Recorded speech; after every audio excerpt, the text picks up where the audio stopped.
मेरी हालत ख़राब हो गई है, चलने की इच्छा नहीं हो रही है,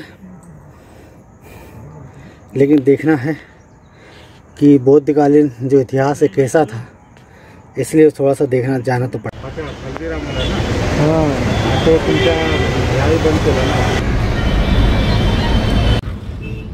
देखो मेट्रो का वो डबल डेकर ब्रिज, मेट्रो का है। मेट्रो ऊपर से नीचे ब्रिज है। दोस्तों मुझे अमित जी ने और उत्कर्ष भाई और राजेश सर भी हैं यहाँ पे, ये बता रहे हैं कि ये नागपुर का या बुद्धिज़्म का प्रचार प्रसार का या बाबा साहब का जो मूवमेंट था उसका केंद्र बिंदु था, है ना। अमित भाई आप कुछ बता रहे थे। हाँ उत्कर्ष, आपके मम्मी पापा यहीं रहते थे क्या? पेरेंट्स मैक्सिमम तो इंदौरा से ही निकले हैं। इंदौरा जो है वो अम्बेडकराइट मूवमेंट का गढ़ है, मतलब यहीं से मूवमेंट को जो एनर्जी मिली, हैंड्स मिले, वो इंदौरा से ही मिले। अच्छा, तो ये बोल सकते कि अपने अम्बेडकराइट मूवमेंट का गढ़ है। और यहाँ पे जो विहार है, ये बुद्ध विहार है, ये केंद्र बिंदु रहा है इसका।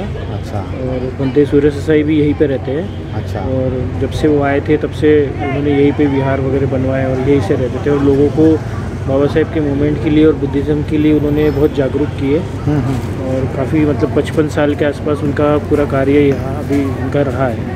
अभी उनकी उम्र 87 साल हो गई है, पर फिर भी आज भी वो अम्बेडकराइट मूवमेंट के लिए, बुद्धिज़्म के लिए काम कर रहे हैं। चलिए दोस्तों, हम सूर्य ससाई बंटी जी से भी मिलेंगे, है ना। तो अभी आप देख रहे हैं इंदौरा बुद्ध विहार, मैं आपको दिखा दूं, ये इंदौरा बुद्ध विहार है।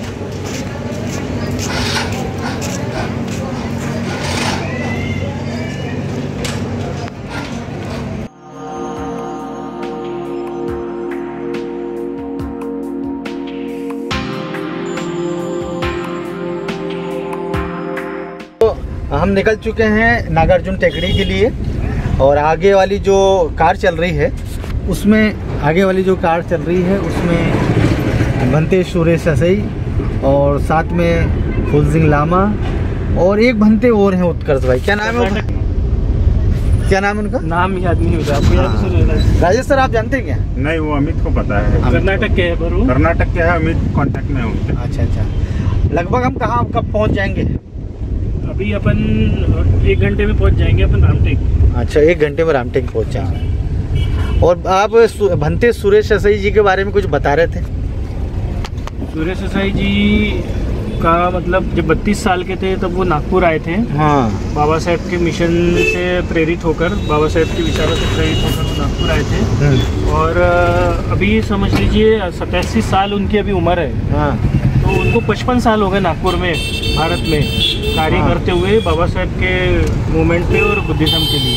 हाँ। तो उनका इतना बड़ा योगदान है 55 साल का कि मतलब अपन उसको शब्दों में डिस्क्राइब नहीं कर सकते। हाँ। क्योंकि नागपुर में ज़्यादातर जो बुद्ध विहार है, हाँ, वो भंते सूर्य ससाई जी के ही इनिशिएटिव से उनके द्वारा बनाया हुआ है। उन्होंने जो दान लाए हैं बाहर देशों से, हाँ, उनका काफ़ी योगदान है उसमें। अच्छा। और एक ये ऐसा था कि जब वो आए थे जापान से, हाँ, तो कुछ लिमिटेड टाइम के वीज़ा पे आए थे। अच्छा। तो लिमिटेड टाइम के वीज़ा पे आए थे, तो ऑब्वियसली बात है हर फॉरेनर का वीज़ा एक दिन ख़त्म होता है तो उनको वापस अपने देश जाना पड़ता है। पर बंते जी नहीं गए, क्योंकि बाबा साहेब से मूवमेंट से इतना लगाव उनके अंदर हो गया था कि वो फिर यहीं रुके। तो उस टाइम फिर वीज़ा उनका ख़त्म हो गया। तो फिर यहाँ की जो मतलब जो लोकल पुलिस है, उन्होंने उनको अरेस्ट कर दिया। हाँ, अरेस्ट कर दिया था, क्योंकि वीज़ा ख़त्म हो गया था ना। बाय रूल जो हर देश का होता है उस हिसाब से।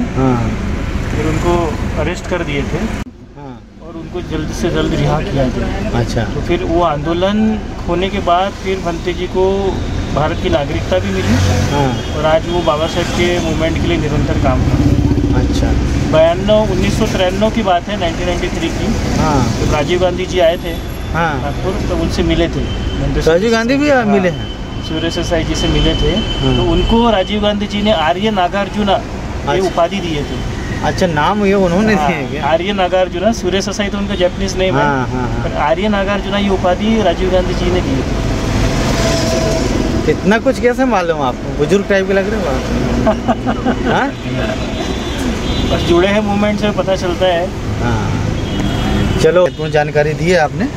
मैं नहीं जानता था कि उनको आर्य नागार्जुन क्यों कहा जाता है। देश के पूर्व प्रधानमंत्री राजीव गांधी जी ने उनका नाम दिया, ये पता चला। और जैसा उत्कर्ष जी ने बताया कि वो लिमिटेड एक टाइम लिमिटेड था उनका यहाँ वीज़ा का, और वीज़ा का जो अवधि होती है वो ख़त्म अगर होती है तो उसे अपने देश वापस जाना होता है। लेकिन यहाँ के लोगों को देखा उन्होंने और यहाँ के मिशन से प्रभावित हुए बाबा साहब के, तो वो यहीं के होके रह गए। उनके साथ बहुत सारी कानूनी अड़चनें आई, लेकिन देश के प्रधानमंत्री भी कहीं न कहीं उनके सामने आकर, अगर मैं कहूँ कि नतमस्तक हुए तो ये अतिशयोक्ति नहीं होगी। पूर्व प्रधानमंत्री जो राजीव गांधी जी की बात कर रहे हैं उत्कर्ष जी। तो बहरहाल दोस्तों, हम लोग अभी जा रहे हैं थोड़ा। हाँ, और जब जैसे भंते जी सूर्य ससाई जब भी बता रहे थे कि नरेंद्र मोदी जी भी मिलना चाहते थे सूर्य ससाई जी से, हाँ, पर उन्होंने मना कर दिए। अच्छा, मना कर मोदी जी से मिलने के लिए। ये भंते जी जो भी बता रहे थे, आज बता रहे थे आज। चलिए राजेश सर, हाँ, आप कुछ बताइए। मैं तो कैसा है भंते जी के काम के बारे में आप क्या कहना चाहते हैं? अभी मैं तो अभी ड्राइव कर रहा हूँ। हाँ। ड्राइव करते करते मैं आपको बताऊंगा। हाँ हाँ यहाँ पे नागार्जुन जो विहार है रामटेक में, हाँ एक्चुअली जो है बुद्ध धर्म जो है, हाँ, उसका ऐतिहासिक स्थल है। अच्छा। वहाँ पे उत्खनन में कुछ अवशेष भी मिले हैं। हाँ हाँ हाँ, उसके ऊपर कुछ जो एक पर्टिकुलर धर्म से मनुवादी लोग जो है, कट्टर लोग, उसके ऊपर अपना कब्जा करना चाहते थे। हाँ हाँ, तो भंते जी ने उस समय छोटे बच्चों को जो खाली बेरोजगार, रोजगार, छोटे हो बड़े हो, ऐसे 500 से 600 बच्चों को यहाँ से ट्रक में ले जाकर वहाँ पे उन्होंने लगातार 1 महीने तक वहाँ पे धरना दिया है, आंदोलन किया है। हाँ, और इस वजह से आज वहाँ पर जो है नागार्जुन बुद्ध विहार स्थापित है। हाँ हाँ, तो ये भंते जी का बहुत बड़ा योगदान है। आज मान के चलिए हम लोगों की तो उम्र भी नहीं, हम लोग पैदा नहीं हुए थे उसके पहले से वो यहाँ पर है। तो असली भारत का नागरिक, वो तो जापान के रहने वाले, पर भारत के असली नागरिक होने का फर्ज तो उन्होंने अदा किया है यहाँ पर। हाँ, चलिए, बहुत ही महत्वपूर्ण बातें आप दोनों बता रहे हैं।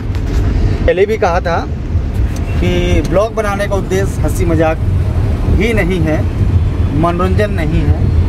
ब्लॉग बनाने का उद्देश्य है आपको इन्फॉर्मेशन मिले, आपको जानकारी मिले। और दोस्तों, जानकारी बहुत ज़रूरी है। जानकारी होने से कहीं ना कहीं हमारा ज्ञानवर्धन होता है। कोई भी जन्म से ज्ञानी नहीं होता है। जन्म से उसको बोलते हैं ना, बहुत बड़ा